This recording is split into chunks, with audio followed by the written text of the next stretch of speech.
চুমুকে। সুপ্রিয় দর্শক, ঈদের স্পেশাল দিনে আজ আমাদের মাঝে উপস্থিত রয়েছেন একজন গুণী অভিনেত্রী। তিনি তার অভিনয় জগতে, নাটকে কিংবা মঞ্চে সবসময় আপনাদেরকে মন জয় করে এসেছেন এবং তার কাজের মাধ্যমে।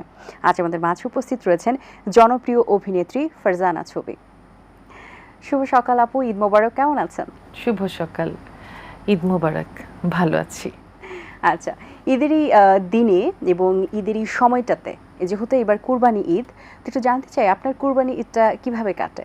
ঈদের দিন তো আসলে পরিবারের সঙ্গে কাটানোর একটা খুব দুর্দান্ত সুন্দর সময়।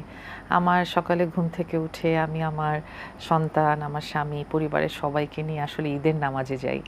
এটা আমার খুব আনন্দের একটা সময় এবং ঈদের নামাজ থেকে ফিরে এসে তারপর যথারীতি ঈদের দিনে সব আয়োজনগুলো শুরু হয়ে যায়। আচ্ছা, তারপর তো কাজ থাকে, মাংস কাটা হয়?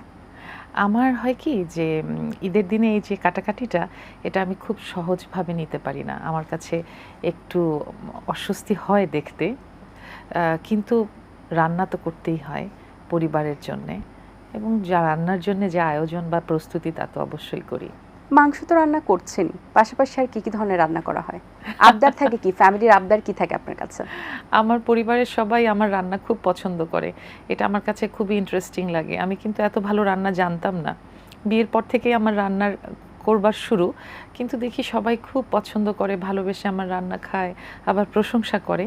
তো আমার পরিবারের সবাই একটু ঝাল মাংস পছন্দ করে, কোপ্তা, কাবাব, তারপর একটু জর্দা পছন্দ করে, তারপর আমার হাতে সেমাই পছন্দ করে, পায়েস, এই তো।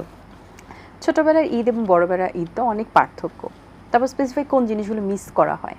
বাবা মা, ছোটবেলায় বাবা মা ছিলেন, অনেক বড় হবার পরও বাবা মা দুজনেই ছিলেন। একটা সময় বাবাকে হারিয়ে ফেললাম, তারপর গত 1.5 বছর আগে মা, এবং মা যাওয়ার পরে এটা আমার সেকেন্ড কুরবানির ঈদ, এবং আমার কাছে এখনও আসলে ঈদ বা জীবনের সব কিছু সহজ হয়নি। জানি না আর কখনো সহজ হবে কি না, আমার মনে হয় না হবে, কারণ যে মানুষগুলোকে হারিয়েছি তাদের সঙ্গে জীবনের সব স্মৃতি, সব সুন্দর সময় জড়িয়ে আছে। আপনার জীবনের সেরা মুহূর্ত যদি বলি তাহলে কোনটি বলবেন? আমার জীবনের সেরা মুহূর্ত প্রথমত আমার বাবা মার সঙ্গে আমার জীবনের যে অধ্যায়টা কাটিয়েছি, দ্বিতীয়ত যখন আমি মা হলাম, এবং মা হওয়ার পরে আমার মনে হয় যে আমি জীবনটাকে নতুনভাবে উপলব্ধি করতে শিখেছি, আমার জীবনবোধ পাল্টেছে, এবং জীবনের অর্থবহতা আমার কাছে এখন ভিন্নভাবে ধরা দেয়। এবং সবচেয়ে অদ্ভুত ব্যাপার হচ্ছে, আমি যখন ছোট ছিলাম, আমার মা আমাকে যে কথাগুলো বলতেন বা বাবা যে কথাগুলো বলতেন, তখন আমি বুঝতে পারিনি।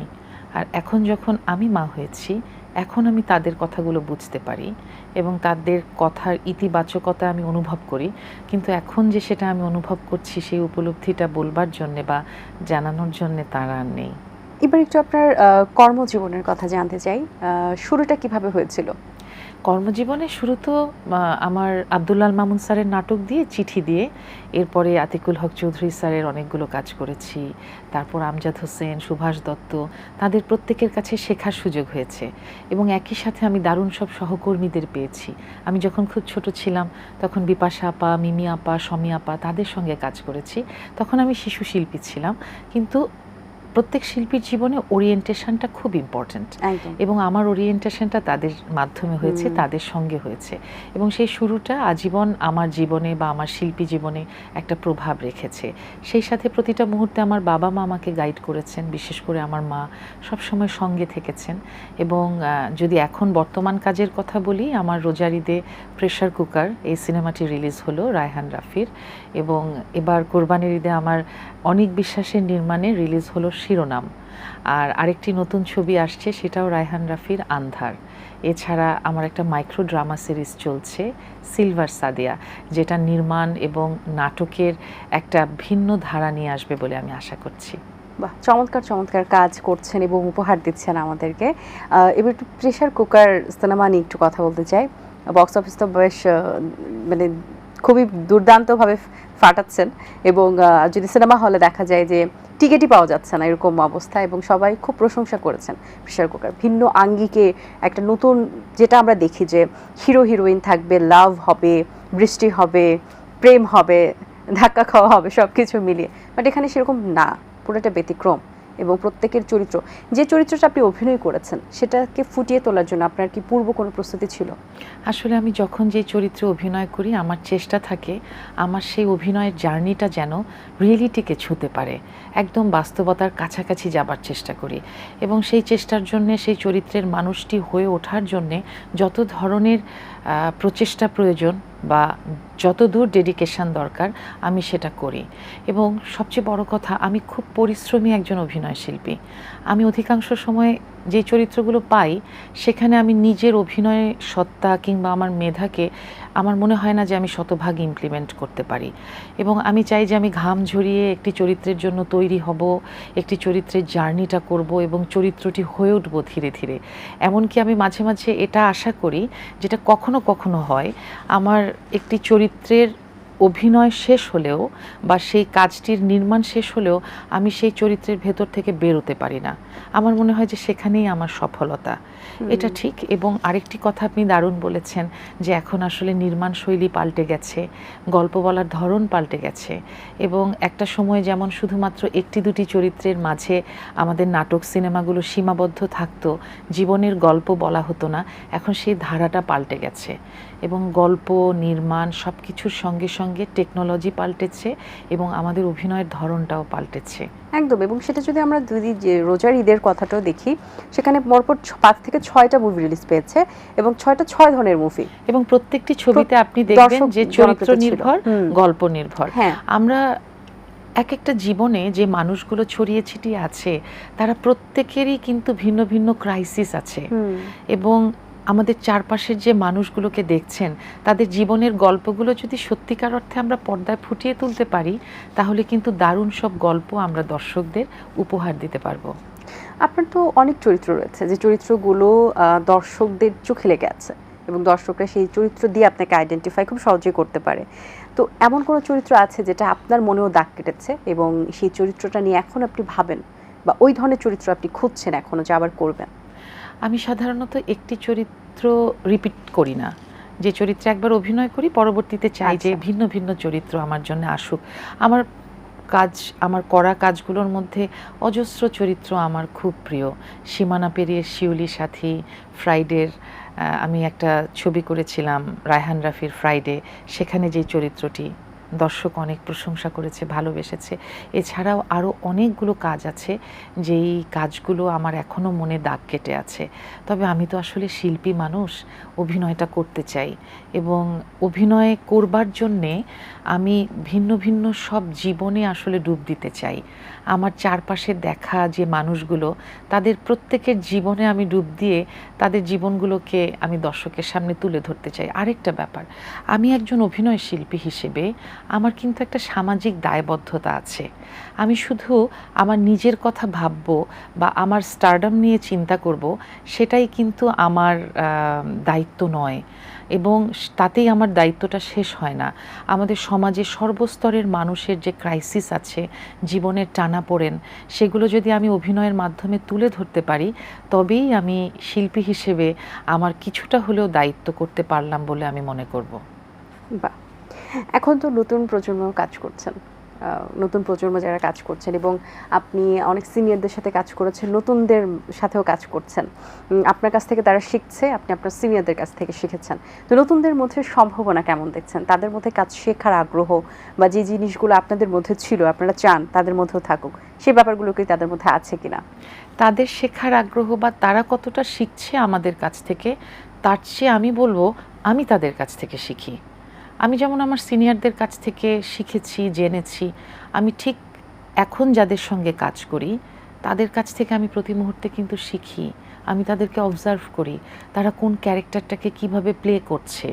আমি যখন নিজে অভিনয় করি সেই সময়টা যেমন আমি উপভোগ করি, আমি যখন অভিনয় করি না আমি সেই সময়টাও উপভোগ করি। শুটিংয়ে গেলে আমি অন্যরা ক্যারেক্টার কিভাবে প্লে করছে, কোন সংলাপটা কিভাবে দিচ্ছে, তারা কিভাবে একটি চরিত্রকে ভাঙছে, গড়ছে, সেটা আমি লক্ষ্য করি এবং চেষ্টা করি যে আমার ভুল ত্রুটিগুলো সংশোধন করতে। আর শিল্পী জীবনের জার্নিটা এমন যে একটা জীবনে পুরোপুরি শিল্পী হয়ে ওঠা খুব কঠিন, তাই একদম জীবনের শেষ দিন পর্যন্ত এই শেখা কিন্তু শেষ হবে না। একদম ঠিক। এবার আমরা একটা র্যাপিড ফায়ার খেলতে পারি। কি বলেন? চটজলদি কোশ্চেন করব, অ্যান্সার দিতে হবে, খুব একটা ভাবার দরকার নেই, যেটা মাথায় আসছে। ঈদের সবচেয়ে পছন্দের খাবার কি? সেমাই নাকি বিরিয়ানি? বিরিয়ানি। আচ্ছা, পছন্দের পোশাক শাড়ি নাকি সালোয়ার কামিজ? শাড়ি। শাড়ি। কোন কালার ভালো লাগে? সাদা। কাকে দেখে অভিনয় শিখেছেন বা অনুপ্রাণিত হয়েছেন? মানুষ দেখে। ঠিক আছে, এক কথায় যদি বলি ফারজানা ছবি মানে কি, বা ফারজানা ছবি কে, তাহলে কিভাবে প্রকাশ করব? ফারজানা শব্দটির অর্থ হচ্ছে বিদুষী, এবং আখতার আমার মূল নাম ফারজানা আখতার ছবি। আখতার শব্দের অর্থ নক্ষত্র, নক্ষত্রের মধ্যে যেই নক্ষত্রটি সবচেয়ে বিদুষী।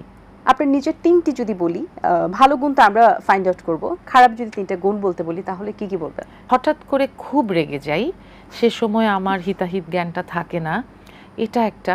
আর আরেকটা খারাপ দিক হচ্ছে আমি খুব যে কোনো কিছুকে খুব স্ট্রেট লাইনে আমি খুব সহজভাবে বিশ্বাস করে বিবেচনা করি।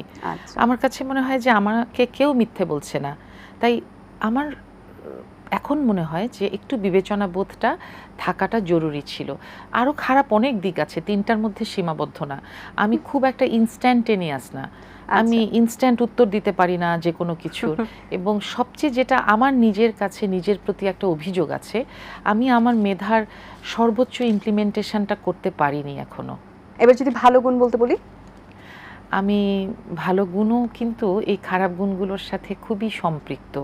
আমি মিথ্যা বলি না, একদম খুব চেষ্টা করি, সচেতন থাকি এ ব্যাপারে। আমি মানুষকে অন্তর থেকে বিশ্বাস করি, আমি ভীষণ ভালোবাসতে পারি, আমি খুব যত্ন নিয়ে ভালোবাসতে পারি, এবং আমি খুব আবেগী, এবং এই আবেগটা কখনো কখনো খুব পজিটিভ, ভারী হয়ে যায় আপনার উপরে। হ্যাঁ। আচ্ছা, যদি অভিনেত্রী না হতেন, অভিনয় শিল্পী না হতেন, তাহলে অন্য কোন প্রফেশন বেছে নিতেন? আমি আসলে খুব পরিশ্রমী, তাই অভিনয়টা যেমন আমি খুব পরিশ্রম করে করি, আমি যেই পেশাতেই যেতাম, আমি ছোটবেলায় ইচ্ছে ছিল ডক্টর, ইঞ্জিনিয়ার? হ্যাঁ, এরকম অনেক কিছু হয়েছে জানেন। ফ্যামিলি কি চাইতেন? আমার ফ্যামিলি চাইতেন আমি ডাক্তারি পড়ি, আমি ডক্টর হই, কিন্তু আমার মধ্যে সবসময় খুব ক্রিয়েটিভিটি কাজ করতো। আমি ছেলেবেলায় ছবি আঁকতাম, গান করতাম, নাচ করতাম, আমি মাটি পেলে মাটিকে একটা অবয়ব দেবার চেষ্টা করতাম, আমি নিজেকে নানানভাবে আয়নায় দেখতাম, আমার মাঝে আরও অজস্র মানুষকে খুঁজবার চেষ্টা করতাম। তো এই যে আমার সৃষ্টিশীলতা, শুধু তাই না, আমি লেখালেখি করতাম। আমি রিসেন্টলি আমি লেখক হিসেবে আত্মপ্রকাশ করেছি। আচ্ছা, বই বের হয়েছে আপনার? Wow, congratulation. 2024-এর বইমেলায় আমার প্রথম বই উপন্যাস এলো জলছবি, 2025-এ এসেছে বৃত্তবাস, এবং 2026-এর জন্য লিখেছিলাম অদৃশ্যে। তো এই যে লেখার ধারাবাহিকতা, নিজেকে ভিন্ন ভিন্নভাবে আবিষ্কারের যে জার্নি বা যে চেষ্টাটা, এই চেষ্টায় আমি আসলে খুব গদবাঁধা কোনো প্রফেশনে থাকতে চাইনি। আমার পরিবার চেয়েছে আমি ডাক্তারি পড়ি, ইঞ্জিনিয়ারিং পড়ি, বরাবর আমার রেজাল্ট ভালো ছিল।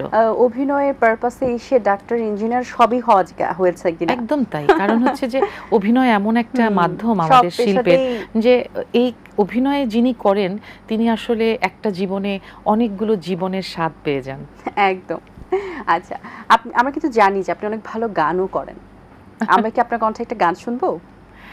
হ্যাঁ, গান গাইতে আমার ভালো লাগে, আমি নিজের জন্য গান করি, তাই কেউ যখন বলে আমি তখন কিন্তু আর কোনো ন্যাকামো করি না, আমি গেয়েই ফেলি। সো সুইট, এটা কিন্তু খুবই ভালো একটি বিষয়। অনেকে বলতে বললে তো একটু বলেন না গলা ভালো না বা কিছু।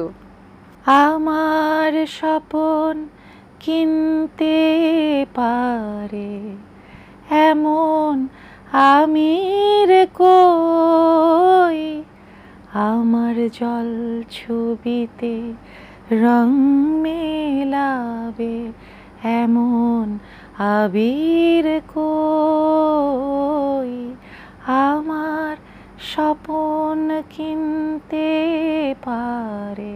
চমৎকার, চমৎকার, অনেক ধন্যবাদ আপু। একটু শেষ একটা প্রশ্ন জানতে চাই, সেটা হচ্ছে যে অবসর সময়ে কি করা হয়? লেখালেখি করি, গান শুনি, বই পড়ি, সেই সাথে আমার 2 সন্তান অভিরূপ এবং অনির্বাণ, আমি ওদেরকে নিয়ে সময় কাটাই। এবং অভিরূপ এবং অনির্বাণের সঙ্গে আমার সময় কাটানোর সময় আমি নিজেকে নতুনভাবে আবিষ্কার করি। আমার 2 খোকা আমার সামনে যে একটু একটু করে বেড়ে উঠছে, ওদের এই বেড়ে ওঠাটা আমাকে আরও অনেক দারুণভাবে সমৃদ্ধ করে। আমার মনে হয় যে একজন মানুষ তার সন্তানের মাঝে আবার নতুন একটা জীবন পায়, নিজেকে নতুন করে আবার সৃষ্টি করবার সুযোগ পায়। বাহ, চমৎকার বলেছেন আপু, অসংখ্য ধন্যবাদ আপনাকে, খুবই ভালো লেগেছে। গল্পে আড্ডায় সময় শেষ হয়ে গেছে, একদমই টের পাইনি। অসংখ্য ধন্যবাদ। আমার আজকে কিছু কথা ভাবছিলাম আসতে আসতে, এক একটা অনুষ্ঠানে যখন আসি নিজের কিছু কথা বলার থাকে, আমার মনে হচ্ছিল যে একটা জীবনে একজন মানুষ কিন্তু, মানুষের মৃত্যু একবার হয় না, মানুষ ধীরে ধীরে একটু একটু করে মানুষ মারা যায়। যখন আপনজনের মৃত্যু হয় তখন মানুষ একবার মরে যায়, আবার কোনো আপনজনের মৃত্যুতে আবার তার মৃত্যু হয়, কিন্তু নিঃশ্বাসটা বারবার সে টেনে আনে জীবনের কোনো না কোনো একটা উপলক্ষকে কেন্দ্র করে। যখন আমার বাবা চলে গেলেন মনে হয়েছে মা আমার বেঁচে থাকার উপলক্ষ, মা চলে যাবার পরে আমার সন্তানদের দিকে তাকিয়ে মনে হয়েছে সন্তান আমার বেঁচে থাকার উপলক্ষ। আর একজন অভিনয় শিল্পীর জন্যে ভিন্ন ভিন্ন চরিত্র এবং তার এই অভিনয় জীবনটাও বেঁচে থাকার একটা উপলক্ষ। অনেক শুভকামনা রইল আপু, খুব সুন্দর কথা বলেছেন, অনেক ভালো লেগেছে। যাবার আগে আবারও বলতে চাই, অনেক ভালো থাকবেন এবং সেই সাথে সুন্দর সুন্দর কাজ আমাদেরকে আরও উপহার দিয়ে যাবেন, এবং আবারও ঈদ মোবারক। অনেক অনেক ঈদ মোবারক। দর্শকদের সবাইকে অনেক ঈদের শুভেচ্ছা। এটিএন বাংলাকে অনেক ধন্যবাদ আমাকে আজকের এই অনুষ্ঠানে অতিথি হিসেবে আমন্ত্রণ জানানোর জন্যে।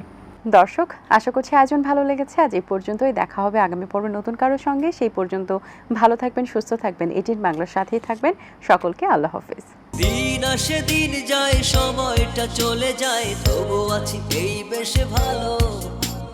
জীবনটা রঙময়, যেভাবেই হওয়া চাই, নয় কভু সাদা কালো। এই আশাতে স্বপ্ন ভাসে, সুখ হাসে চোখে মুখে, চায়ের চুমুকে।